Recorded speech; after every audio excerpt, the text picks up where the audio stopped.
I still read the, hey, your books have arrived email every week. I don't get it that often because I don't subscribe to that much stuff, but I honestly do open it every time I get it. I'm like, oh, let me see. What's this like? Ooh, a Gwenpool onto this. Tell me more. I want the experience. Me too. And I want to know what it's like for other people. And absolutely.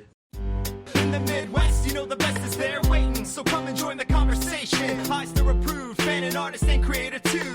This is how the challengers do. What? Keep the conversation moving along. Keep reading comics, keep your local store strong. If it's hard, then it's a job for the challengers. Comics and conversation, y'all. From Challengers Comics and Conversation in Chicago, this is Contest of Challengers, a comics industry business podcast with Patrick Brower and W. Dale Bush. I personally hate the number of not only two-factor authentications that I have to have for every website I go to now, or how they change the way the password format works, and I never remember, do I need a symbol in this one as well? And there's a login I had to do recently where they wanted 2 capital letters, and I was like, what? Come on. I'm never going to remember that. No, that's terrible. And also, just, it's so much of a hassle. Yet, I like the idea of being able to text customers about orders or books. Not junk texts, not spam texts, not, hey, we've got a sale coming up. Yeah. But things that are specific to them, and I know that there are pay services for that I've never looked into because that's not my kind of thing. Mm-hmm. That's more of a Dow kind of thing. Yeah, it's tricky. I like stuff that you can ignore, basically. I know that so much communication in retail is about trying to find the places where people won't just ignore everything they get. You know, how do you contact people in a way where they have to pay attention to you? But then it's like, as soon as you do that, and as soon as you figure that out, that's the new thing people don't pay attention to. Yeah. Like, we all stopped answering our phones. Oh, yeah. We all stopped checking most of our emails. Like, text, it'll just be the next thing where it's like, I'm not looking at it. I delete maybe 65% of my emails unread. Sure. We hear it all the time from people where we'll put something in regular emails that we know people are getting, like whatever subscriptions they got in, what's waiting for them, how they can get invoices, all this stuff. And then we'll hear oh, I didn't know I had anything in it. It's like, you had 12 emails over the last 4 months. You definitely, but you didn't read them. Like you deleted them as soon as they came in. You never read them, or you have an inbox that has 1,000 emails in it that you're never going to look at. That's how people react now. Very guilty of doing that thing where I've signed up to a lot of different comic stores' weekly email newsletters. Sure. Just to see what they're doing and how they do it, and who's using a pay service, who's using a free service, and I delete most of them without opening them. And I'm that person who's contributing. I felt like I was missing a syllable. To their open rate being less. Sure. Because I can't be bothered to open it. But at the same time, I don't mind. I don't want to do something where people have to pay attention. It seems rude to me. It seems invasive to just make someone stop what they're doing to look at a text to find out that some book they ordered arrived. Even if they wanted that book, I would rather them have some time to then, at their convenience, find out that they have that book by listening to a voicemail message, by reading an email, whatever. 2 things that people don't do. Well, they could. Sure. With text, and this is the reason why so many companies and services are texting you now. When you get a text, you look at it immediately.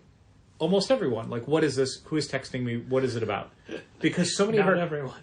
Well, so many of our conversations that we have with people are things where, you look at it immediately, or if someone isn't looking at it immediately, that becomes its own source of drama. But with... Thank you for that. Sure. But with, something like a business thing, I don't want to introduce that sort of stress to people where, they have to stop what they're doing, look at it, and then find out, oh, it's just the comic shop telling me that, my graphic novel's in. Even if that's exciting to them, I'd like to think it would be. I would rather them not have to stop what they're doing for it. It feels rude to me. I found a new company today called, I think, Rocker Socks. Okay. And they do a huge line of superhero socks. Okay. For example, you go to the Captain America section, it's like a dozen different styles. Cool. Right? Sure. And then I get a pop-up saying, hey, do you want 20% off your first order? Sure, I want that. I'll sign up to your mailing list. No, it is a text service. No, thank you. Pass. Will not sign up for that. I do not want your spam texts. I do not want any spam texts. I don't even like...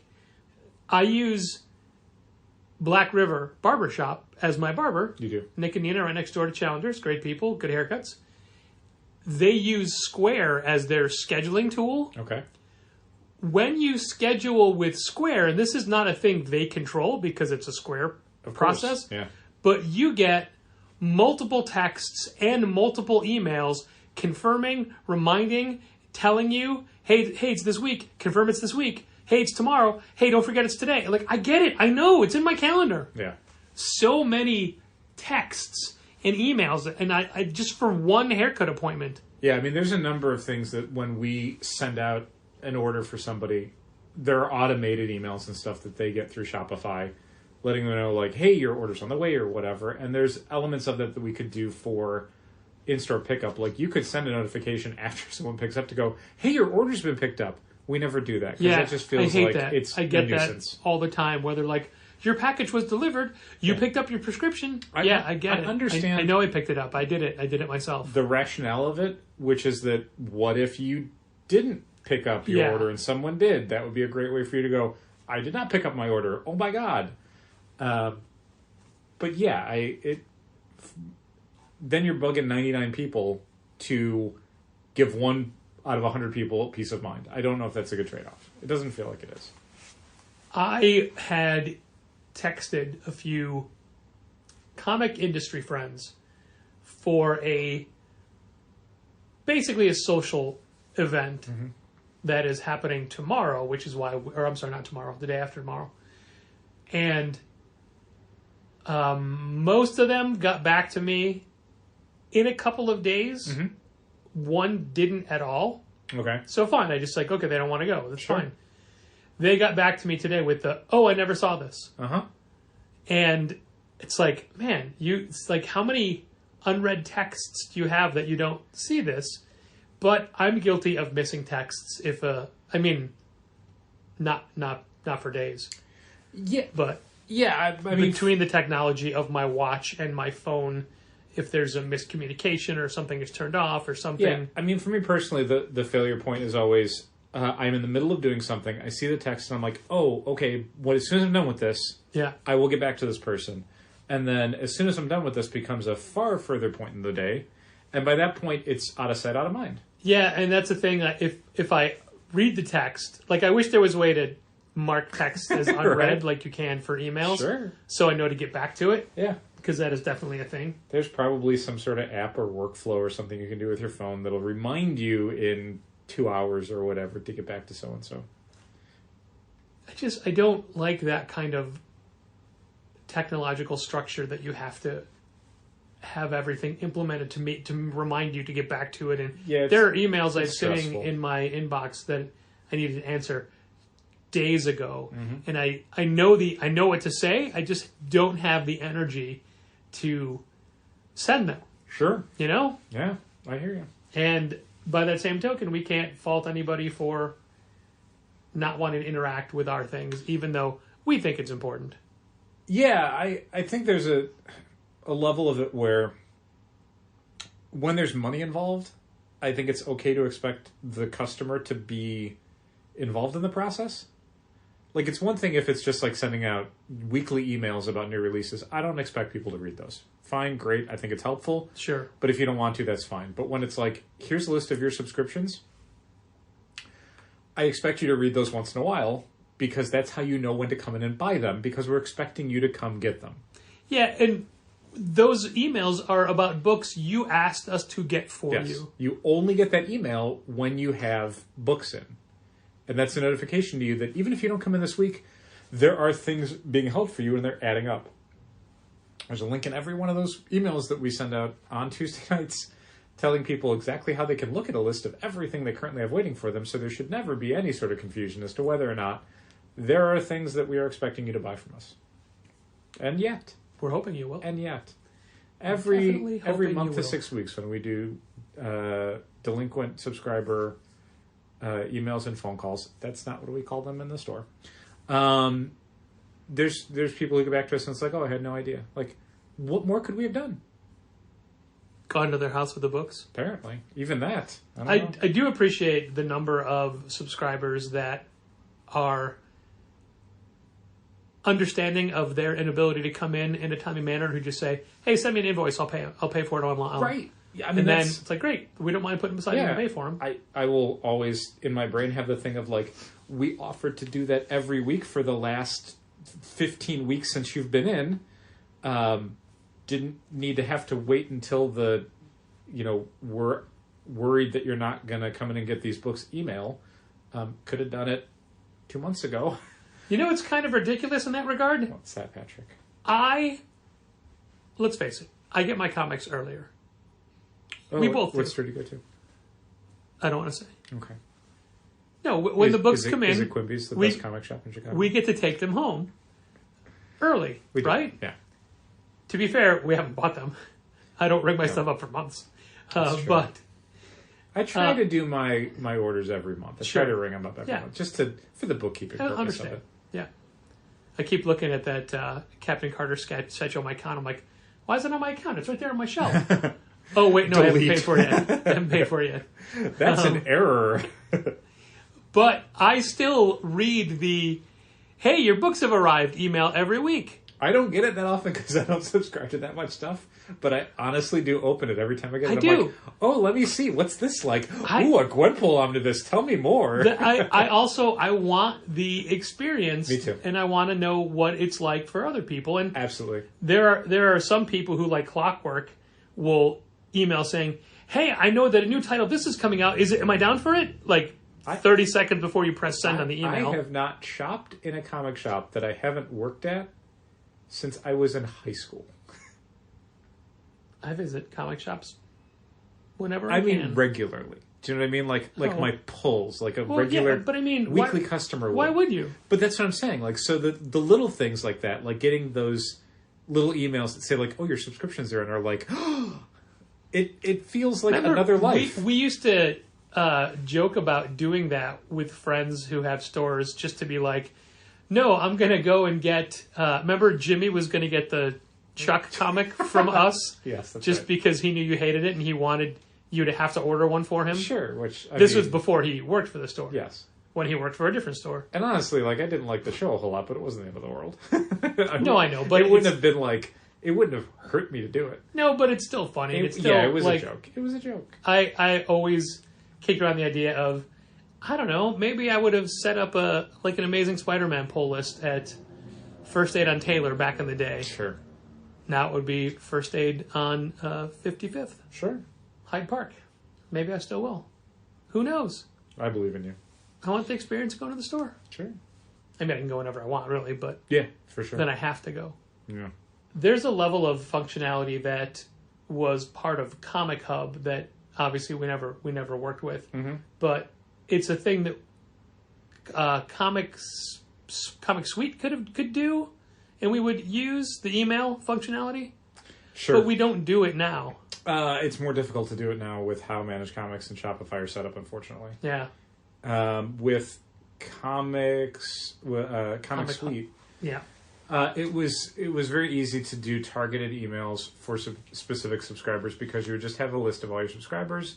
You'd make a list of anyone who got Batman, and then you would just flag all the people who got Batman, and then write a quick email saying like, "Hey, there's a new Batman miniseries coming out. Let us know if you want to add it to your list." With Shopify Managed Comics, it's a lot harder to do that. Managed Comics has some very cool tools as far as emailing subscribers, but it's really an all or nothing sort of thing. You're either emailing all of your subscribers or none of them. Yeah. You can't flag specific subscribers and say, send them this email. Hopefully that's a thing that Managed Comics can do at some point, but like a lot of feature requests, it's way down the list of things that we would like Managed Comics to do versus the things we need it to do immediately. Shopify is hilariously even worse in that they've drastically changed around how you sort customers and how you get at stuff. Oh my God. So the idea of trying to do an email with like 15 subscribers or something, you might as well, it would be faster, no joke, to send out 15 individual emails than trying to send out one email to a group of 15 subscribers through Shopify. It is pointless to try. Why don't you tell people how wonderful the customer sort function is on Shopify? I don't need to get into it. It's bad. It's real bad. Not worth getting into the specifics on this podcast. Well, I hate it so much. It's funny you say that because there's something that you've been dealing with for the new website that we hadn't talked about on the podcast. And I thought, why don't you explain your frustrations while trying to let people know what a pain in the ass a proper sorting tool would be for a website? You know, all the different programs you're trying to use to find when people are looking for Garth Ennis or for... I can give a short version of it. I think it's really dry and technical. I don't think it'd be fun to hear. Yeah, but that's what a comics industry business podcast can be. I don't know about dry and technical. Well, hilarious, for one, I've been told. But also, dry and technical. Yeah, here's the short version. Basically, a thing that you would expect any comics or any website, any retail website to have at this point is an ability to filter and sort the products it's displaying. The little sidebar on any website where you can say, "Oh, I want only show me things from this vendor, or only show me things that cost this much, or only show me things in this color," and it helps you sort down and drill down to find out what a store has in stock, and then buy it. That's the thing that we currently don't have. You can sort search results by like title or price or something. It is a thing that when you search specific terms on the website, I'm always surprised by what else comes up. Yeah. Lower in the search field. Yeah. So we're working on a new version of the website that should roll out late February. Don't worry, you'll get an email. But one of the things that we want to do is that the upgraded version of Shopify's website building program, it's now on 2.0, where the store that we have online is 1.0. The 2.0 templates allow for filter and sorting. The problem is that the Shopify version of it is incredibly bare bones and includes like 5 different fields you can sort from. One of the things that we specifically need is a thing that allows us to sort by different tags. Tags are the things that are applied to different items to give them various attributes that are not necessarily seen from the consumer side. So if you pull up a Thor graphic novel, it'll say... Well, you won't see it. But but I mean, for the data that's inside, it'll be... On the back end, the tags that we use are things like writer, artist, release date, publisher, genre, publisher, et cetera, et cetera. A lot of those are applied by Managed Comics when we import items as we get new invoices in. And some of them we're just going through our back catalog and adding things from before we had Managed Comics. So what we need is a filter sort tool that allows us to specify, okay, you should be able to sort just by this tag prefix writer or this tag prefix artist. But what Shopify offers as a default is just a field that allows you to sort by tags. So it would be literally every writer, every artist, everything. And they'd all look kind of ugly because they'd all have a prefix that would say like writer dash Alan Moore, artist dash J.H. Williams III. So they'd look bad, and it would also be unhelpful because you don't want to have to scroll through like literally 1,000 different creator tags to get what you want. And then again, you're also dealing with every publisher, every genre, every release date, whatever. It would be bad. So we needed a plugin for the new storefront that would have a good, more robust sort filter feature. Because as you know, Shopify only uses plugins. They don't fix anything or solve anything or offer anything themselves. Shopify will give you something that is so generic and bare bones as to be borderline insulting. As though this was the best they could be asked to do, and how dare you ask for more.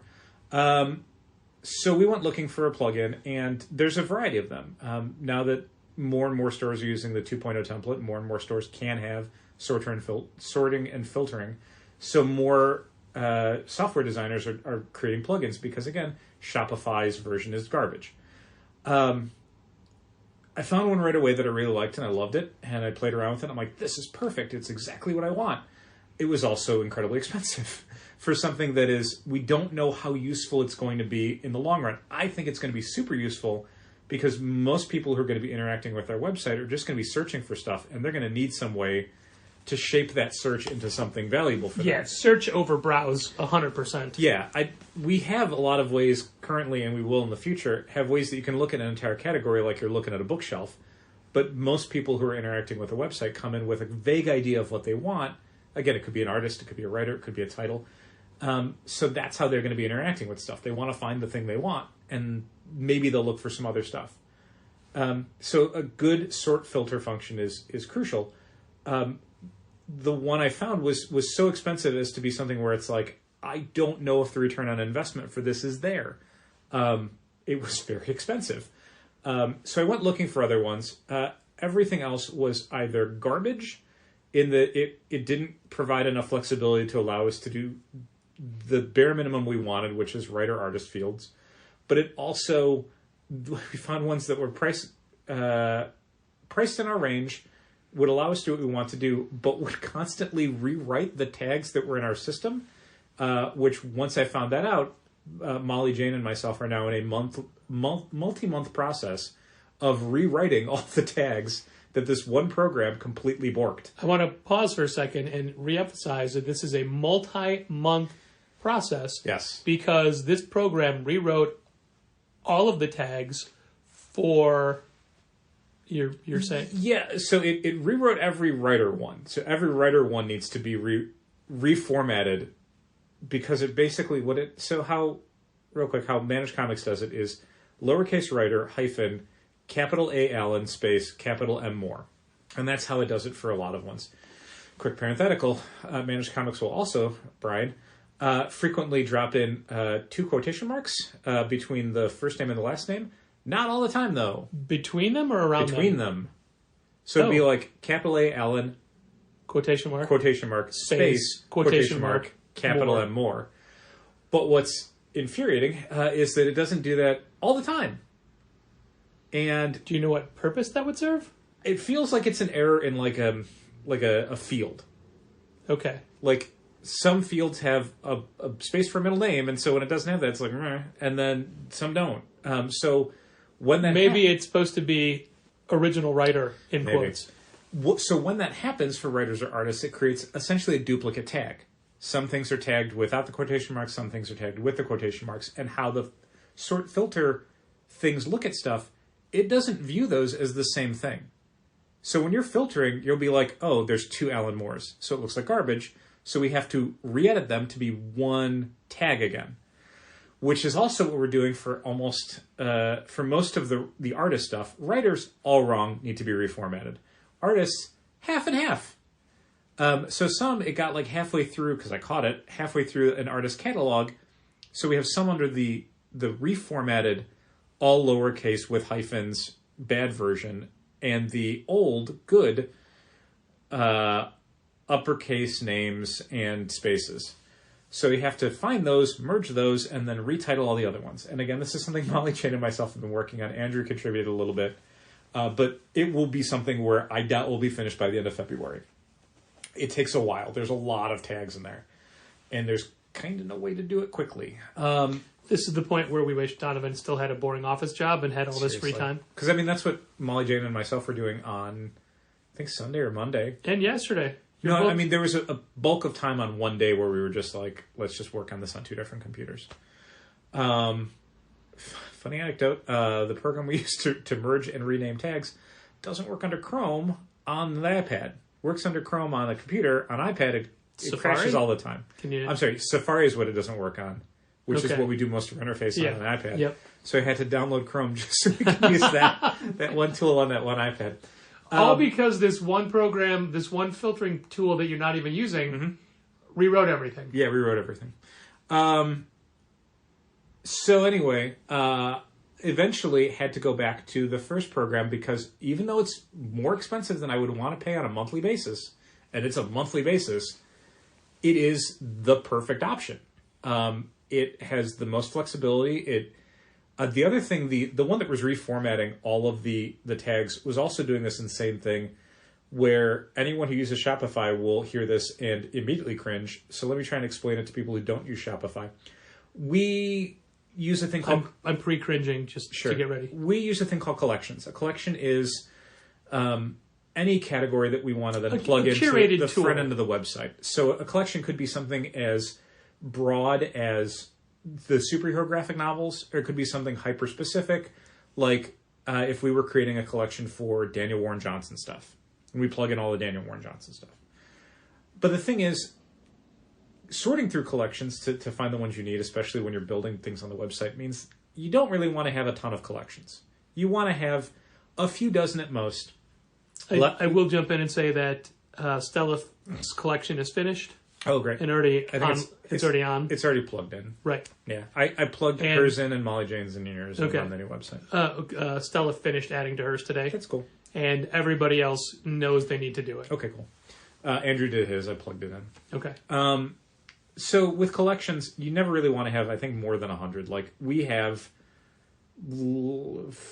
probably about half that, and it reaches a point where it can get kind of cumbersome to deal with. Yeah.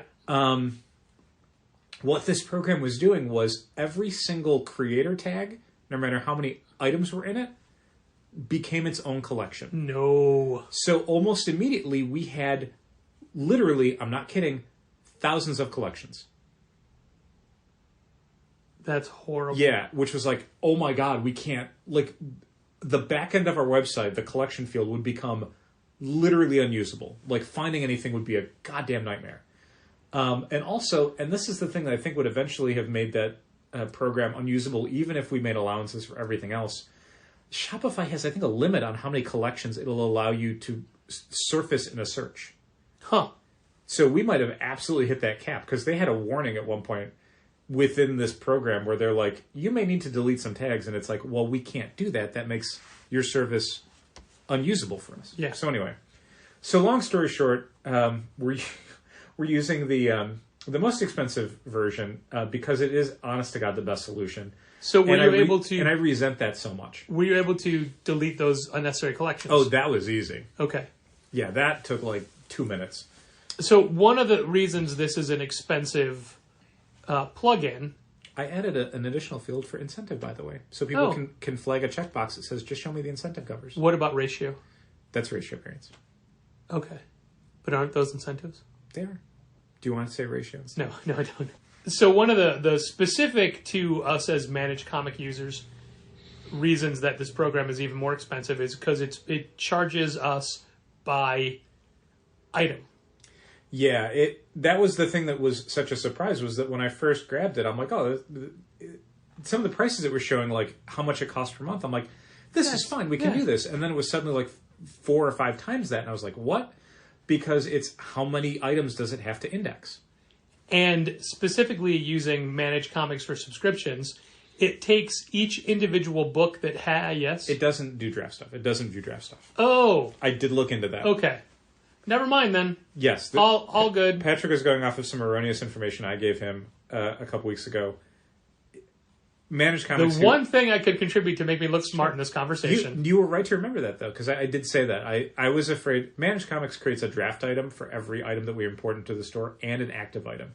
An active item is something you'll see on the website, or we can ring up through point of sale. A draft item is something that only exists as a subscription item, basically. Yeah, so basically every subscription that you have on hold is a draft item until you buy it. Yeah, then it becomes an active item on the point of sale, or a draft item that we can sell directly to you through an invoice through the web interface. But that then takes every subscription item and doubles the quantity. Correct.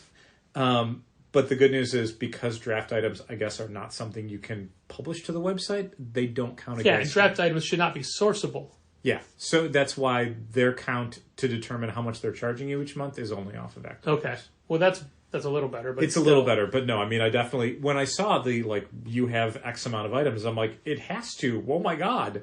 But no, that literally is just our active items. Now, because we bring into the store on any given week hundreds of new items. Yeah, easily. And not a lot of stuff is going out of our database because of how many graphic novels we stock, how many comics we have to keep in the system for both rack sales and then people's order histories, basically. Like, you get rid of those, and suddenly people are like, "Did I buy this?" And it's like, I can't tell you because we eliminated that from the database. It's so expensive to have this extra program that not only do I have to donate blood every week to make up for it, now both Dow and Molly Jane have to as well. Yeah, I do have to donate your blood every week, and that sucks. It sucks for me. I'm very tired all the time. You'd be more tired if you had to fix all these stupid tags. I'm sure I would. my I was God. very tired today from just starting God. all the orders for the month because they're due. They're always due on my busiest social and business weekends. It's true. You should definitely rearrange your social calendar accordingly. Yeah, well, I'm glad I'm going out of town the next couple of months when everything is due. Nice. Speaking of technology, did you hear the continuing developments of Comixology? I know that they laid off 75% of their staff this week because you told me that, Yes. and I saw the article you were reading Yes. on Popverse. Further developments, Yes. the 25% that are remaining Yeah. are mostly just to wind it down. Oh, okay then. Now that Comixology has been folded into the normal like Kindle storefront or Amazon books or whatever, Yeah. it's done. So are Comixology originals still a thing? I doubt it. Like literally the only people who are left are people who are there's a group of them who are working until June to finish all the publisher agreements that have already been made. So I guess that's how long Comixology originals are going to run for. And then there's a smaller group that's staying until October to basically like put everything away and turn the lights off. Like that's kind of it. Wow. So good news. You get to keep your job for a month longer. Yeah, I don't think anyone sees it as I mean, that is what we tell Molly Jane the first of every month. Sure. So yeah, digital comics maybe not going anywhere. I guess you could still sell them as, whatever PDFs or EPUB files that Kindle books are sold as. But yeah, I mean, the Comixology tools and the Comixology curating and the Comixology originals and all that stuff, done. Are you saying I need to delete all the Comixology apps on all my devices? I don't know. I mean, I literally haven't opened them in years. Yeah, me neither. I think all that stuff got moved into your Kindle library or whatever when they did the merge between the two services like a year ago. I don't even know if I have a Kindle library. I mean, I'm sure I do. You have one by default. But I if haven't. you have an Amazon account, you have a Kindle one, even if it's Fair. not on a device. It's kind of an end of an era, Yeah, it really is. Like, I don't know what that means for digital comics other than expect more, like, streaming service versions, like Marvel Unlimited, and way less you have a collection of digital comics that you own that you can read on your device whenever you want. But what if you redeemed all those codes? I mean, The DC ones are still whenever the DC service is, maybe. Well, this was always the fear with Comixology is like, what happens if Amazon or Comixology or whoever doesn't exist? What do you have access to? What can you download? What can you read offline? I don't know. I'm glad I don't have to know. I'm glad it's not my A, responsibility, or B, to my benefit to know. I don't care.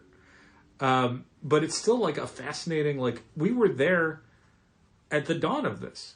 When people were first getting iPads and it was like, digital comics, oh my God. Yeah.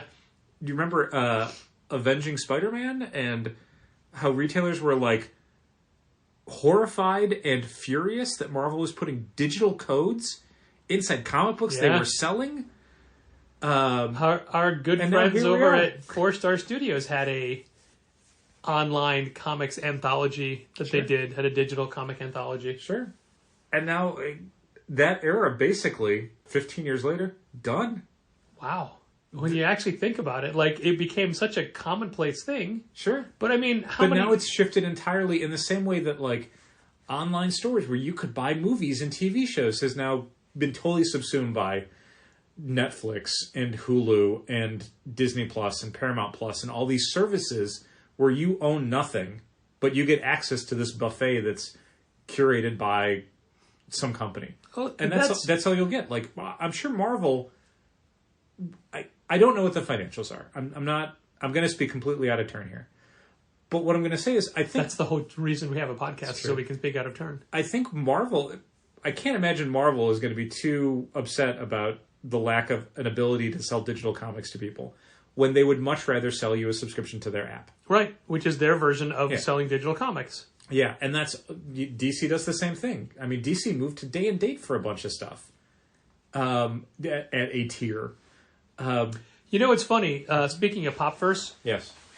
a writer from Popverse back in November had asked around about getting thoughts about DC's changes to their digital comic streaming platform, whatever they call it, which I never remember. I just want to call it DC Unlimited. It's a DC Universe, isn't it? I don't know. I think it's DC But I mean, Universe. DC Universe means so many different things. It does. DC Universe was their all-inclusive, DC entertainment hub that would do Doom Patrol and other stuff, but now it's DC Universe is just their comic. I just call it DC Unlimited because that means the same thing to me. Yeah. So I answered their questions and then forgot about it. And it wasn't until I was talking to David Harper where he pointed out that article came out back at the end of November, and it seems like I was one of the only people that contributed information to it. Sure. So I went digging. I'm like, oh yeah, well, now that it's January, I feel that it's too late to link to this article and say, hey, look, here's another thing that I did. Sure. Which I'm doing a lot of lately. Yes. But I'm fine with it. But none of the DC day and date stuff bothers us because people are using it to read books they were never going to buy. Right. Yeah. And I think in my answers, I quoted Sword of Azrael as a book that'll probably do way better digitally than it did in print. Usually my go-to. Yeah. The sort of thing you look at and you're like, how is there a big enough audience for this in print to justify its production? But then it's like, I don't know. I mean, I guess if you're already paying for it, maybe you read it. I was doing the March DC orders this afternoon. Thanks. And yeah, sure. I know that Dawn of DC is their new story initiative, and they are introducing major character books, one a month or so. Yes. But for March, it's the John Kent miniseries, Adventures of Superman, which doesn't feel that major of a book because he was Superman in his own title. Yeah, and it's by the same writer. Yeah. Wait, I mean, I went up on it because I think we'll get more eyeballs on it. Plus, it's the number one. And it's the electric blue version of John Kent. Allegedly, yes. Hard to say from this past week's Assault on Krypton. I mean, the costume is blue on the cover. Is all on the saying. cover, yes. Not in the book. And you had one job. I didn't. He doesn't mean me. He means DC. He means the Lazarus Planet one-shots. Right? You don't mean me. I don't right? mean you. That's correct. Right. I mean DC Comics as a singular entity. And you had one job in this promotion. I greatly appreciate them just picking one, maybe two titles a month to really focus on. Sure. And for as much as seeing pages from Sean, I used to say Izakazi, and I told you it was Isaacs. I think you did, yes. And now I'm confused by what it is. But I think you had recently corrected me when I said Isaacs. You were like, no, it's Izakazi. And then you told me it was me that corrected what? you. I'm like, I don't know anymore. All right. I need Bill Sienkiewicz to tell me how it's pronounced. I need George Perez to really hit the pay in his name while he's talking to me to make me feel like I insulted him. And I'm Joshua Williamson writing that. I'm excited for that book. Green Arrow we're talking about? Yes, but none of those books feel like they're A-listers for us.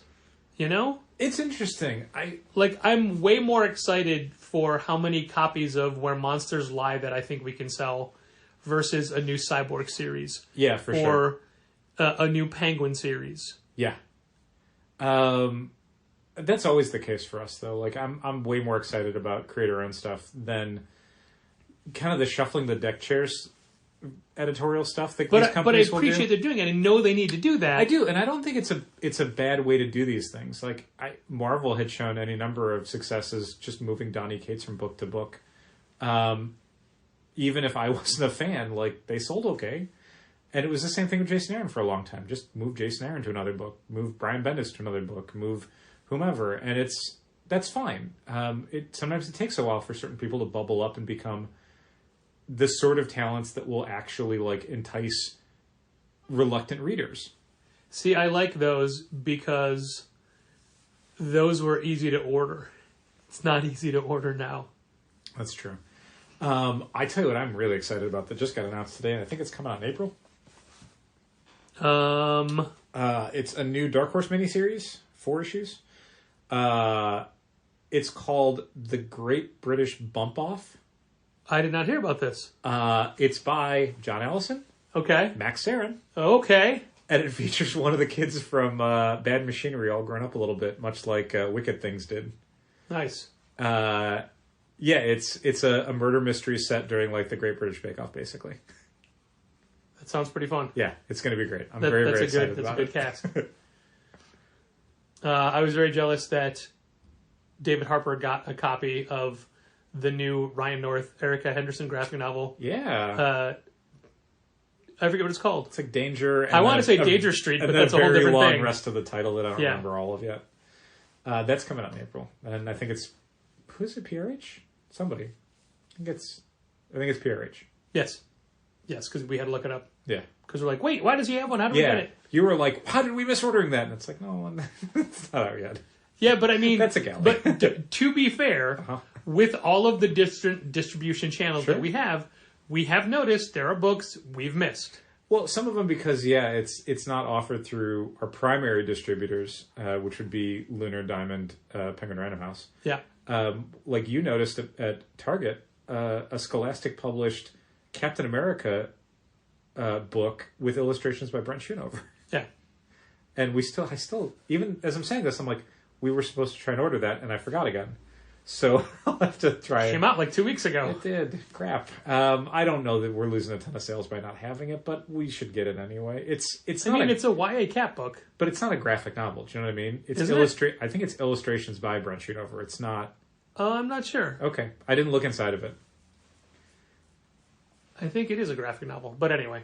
Okay. That is an example of a book. It's like, oh no, we could have gotten that. Now that we have Volumes Book Cafe is open again right near us, and Open Books just opened around the corner. That's right. We have all these new sources for books and things, yet every time that I'm recommended a book to read, Donovan and then club member Philip Williams both this week had said, Tomorrow and Tomorrow is an excellent book. You should read it, even though it came out back in July. Which British prince is that about? I can't tell you. Okay. Spoilers. I can tell you tomorrow. Ooh. And tomorrow. Ooh. So my first thought was, I'll just run over to one of those stores and go, oh no, I can just order it myself and get it to the store. Have it sent to the store for me to take home. It'll come to me. Add to cart. Yes. I did that for my aunt. I'm like, hey, I'm ordering this book for me, and I know you love this author. She's like, oh no, I already pre-ordered it. I'm like, well, you're a fool. Because I could have gotten it for you. She's not a fool. Just a thing that, makes life a little easier for me. So I can add it to my giant stack of books that I haven't read yet. Good idea. Although I've been getting better at reading actual books and graphic novels this calendar year. 19 days into it. I was doing... Also, happy birthday to Jenny Frison. Happy birthday, Jenny. I was doing well with it at the end of 2022, and then I got out of the habit very quickly, unfortunately. I was trying to burn through some graphic novels that have been sitting on my bookshelf for a while, and I plugged away, and then it just... I don't know. I got to get back in the habit. Now that I started to watch This Is Us... No, that's a different TV show. What is it? Last of Us? Last of Us. Sorry. I can't keep my media straight. Sure. I've never watched This Is Us. That is a adult soap opera. Isn't it over now? Was that the one with Mandy Moore? Maybe. I just know that it had Sean Spencer from Psych on it. Oh, okay. And we keep getting hey, don't forget, Clementine Volume 2 is coming out this year in October. I'm like, I really need to read Clementine 1. Yeah. I'm like, oh, that'll be next. That'll what I'd read next. But I've got some other stuff that's more pressing to get to. Because of The Last of Us finally launched on HBO, I ordered a bunch more copies of the Last of Us graphic novel from Dark Horse that is written by the guy who wrote the game or co-wrote the game, depending on who you talk to, and is also one of the executive producers on the TV show. And is drawn by Faith Erin Hicks. Funny thing about that, because the people who worked on Last of Us also worked on Uncharted 3 or 4? 4, I think. There's a little Easter egg at the end of the game where a teenage character is going through her room and she picks up a Faith Erin Hicks graphic novel. Oh. Because, Faith Erin Hicks was trying this other thing for Last of Us. That's neat. I'm trying to remember what book it would have been. What would it be a Faith Erin Hicks thing at that point? I don't know what at that point is. I have no idea when Uncharted were out. it was Last of Us. This is like 10 years ago. Okay.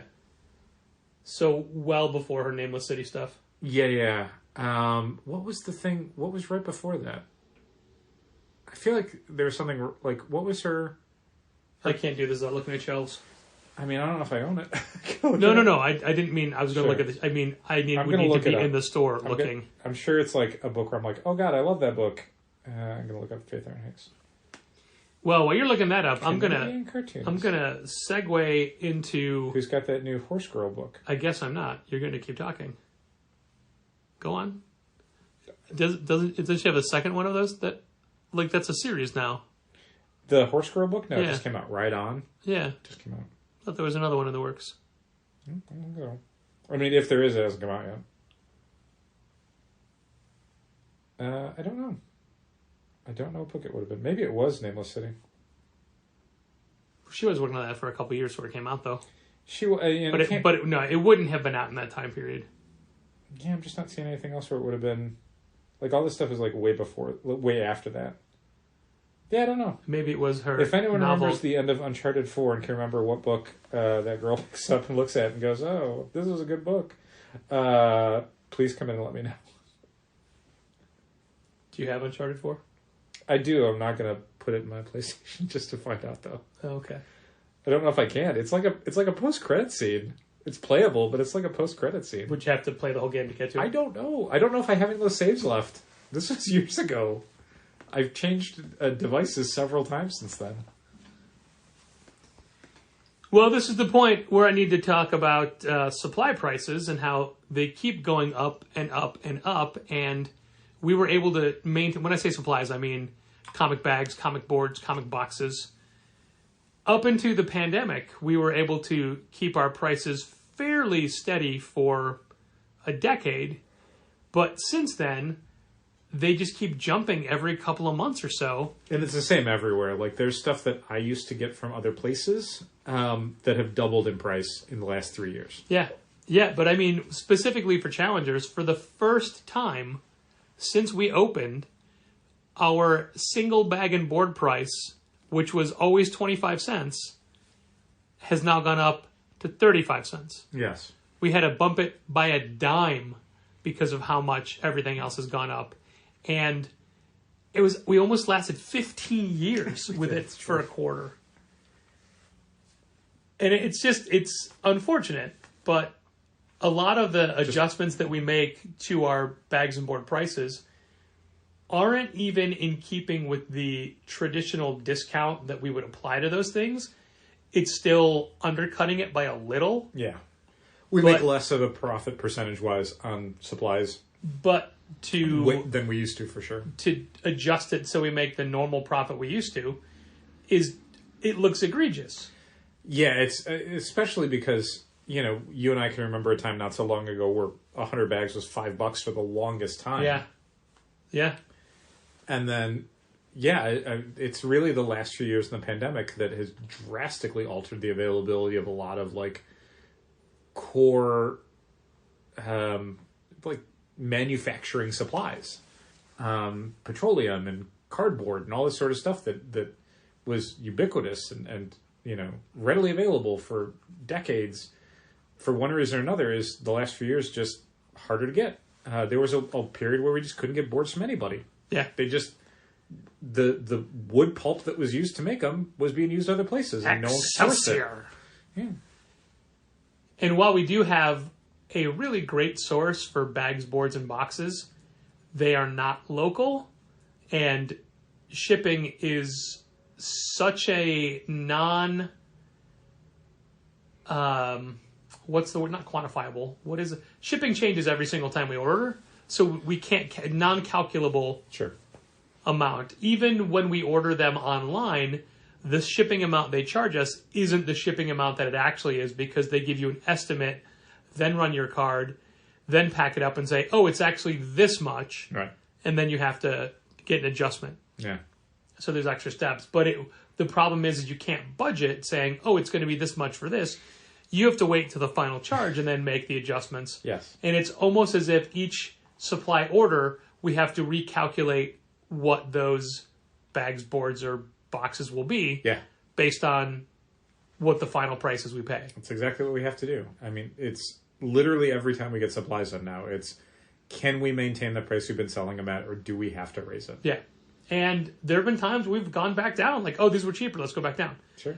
And we even now, to our local distribution choice, we will make the trip out there to save on the shipping, Yes. but their prices are still going up as well. Uh-huh. So it's frustrating because it doesn't look like it'll stop anytime soon, and there's no way to plan for it. And suddenly people know that, like, wait, this used to be, this is now, so what is 10 cents of 25 cents percentage wise? How much has it gone up? Like 34%. Sure. It's so much more percentage wise than it used to be. And we hate having to do it. We hate having to do it. Yeah, I don't love it. I was talking to someone recently about how all of our incentive/ratio comics have a specific price based off of their buy-in number. Yeah, their availability. Yeah, we have a set Formula. not even a formula, just a like a formula sounds like It's a formula. Because, I mean, we figure it out for 1 in 25. Yeah, and we multiply but it's also it by based off of every cover stage price, it goes so up. it's fine. And they said, isn't that lower than everybody else? And I said, I don't pay attention to everybody else, but probably, but also... It might be, and it doesn't matter because no one wants them anyway. Yeah, but also, like, we're bad at marking stuff up. Yeah, I always feel bad. It took us a long time to even decide to carry incentive covers for the shelf because I dislike the idea of taking a brand new product, slapping a higher price tag on it. Yeah. Apparently I will do it now, but it took me a long time to come around on the idea that it was not like an abdication of our values. Like, I really disliked doing that and making the decision to be that kind of store. But that is a store. I don't know, man. People put prices on things. People buy them or they don't.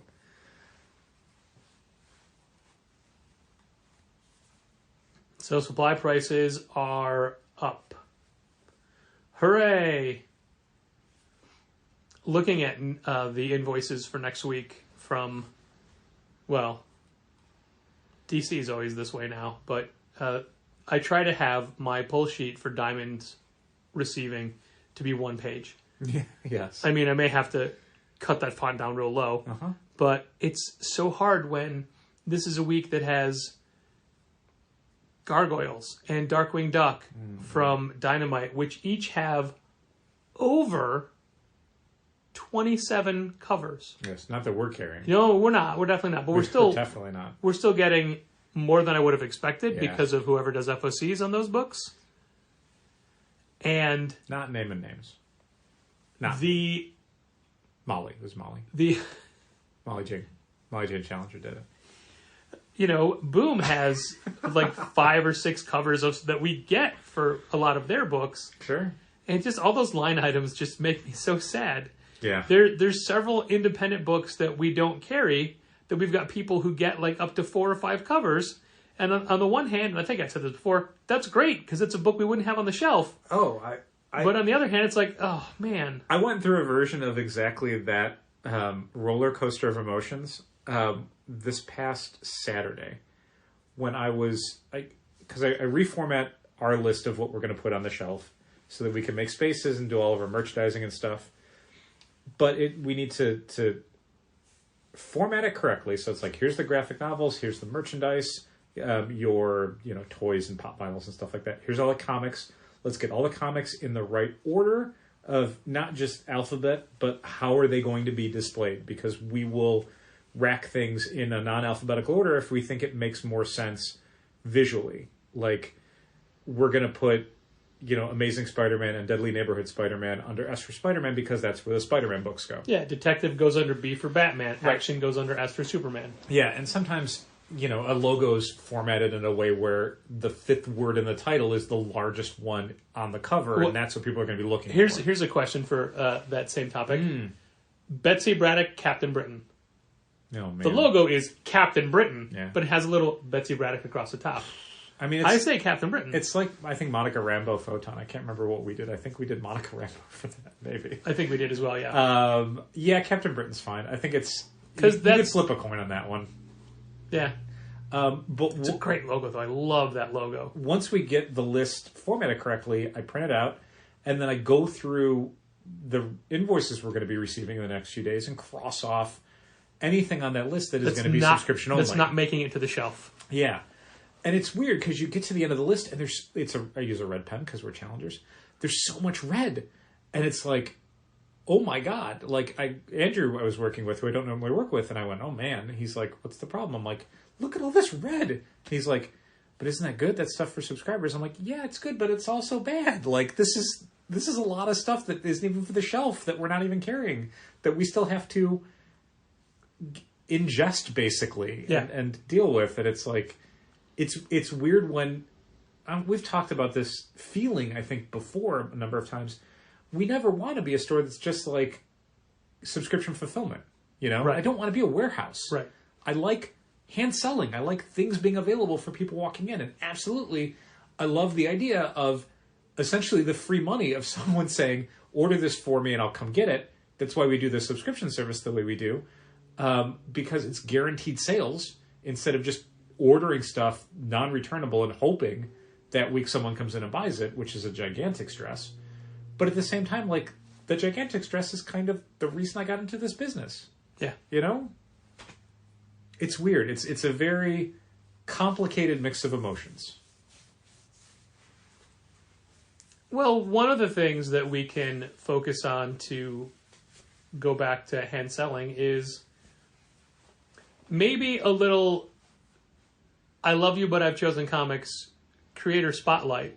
So we can give you a specific creator to look for during the 25% off store-wide sale from February 7th to February 13th. And I think the perfect creator to start with is Kyle Starks. Kyle Starks has such a great library of books available at Challengers. Yes. Books that he's written and drawn. Yes. More all the time. More all the time. There's Old Head, a vampire basketball comedy, standalone graphic novel, done in one story. There's Assassin Nation. With Erica Henderson. With Erica Henderson and art. A wonderfully funny... Assassin Battle Royale. Yeah, basically, the best assassin in the world hires all the other assassins to protect him from an assassin. Yes. There's, in my opinion, 2021's Book of the Year, 6 Sidekicks of Trigger Keaton. It's fantastic. It's very fun. Just such a great book. The recent I Hate This Place Volume 1. Yeah. There's Sex Castle. There's... Rock Candy Mountain. Rock Candy Mountain was the one I could not remember the name of. Also with some help from Chris Schweizer in that one, who drew 6 Sidekicks. There's so many good Kyle Starks books out, and we already talked earlier in this podcast about Where Monsters Lie, which is a book that comes out February 1st, and we love it. Yes. We love it, and you're going to hear about it. It's so good. You're going to hear about it so much from us for the next 4 months. So put Kyle Starks' name on your want list for all of the things you're going to buy at the sale. You'll get them for 25% off. Write down Kyle Starks and to remind yourself of how you need to get his stuff. You write Absolute right next to it. Absolute Kyle Starks. Absolute Kyle Starks. You just come in and say Absolute, and we'll great, we'll stack them up for you. Yeah.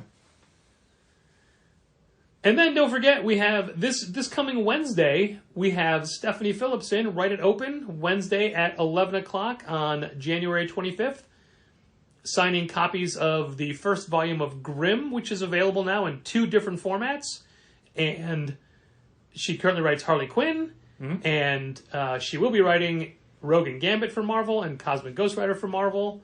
And what else did you just reorder for this signing? I think it's mostly Grimm and Harley Quinn. Other stuff. There's other books of hers that we will have available. She'll be in from 11 to... Some fun books from Dark Horse and Aftershock. Yep. She'll be in from 11 to 1.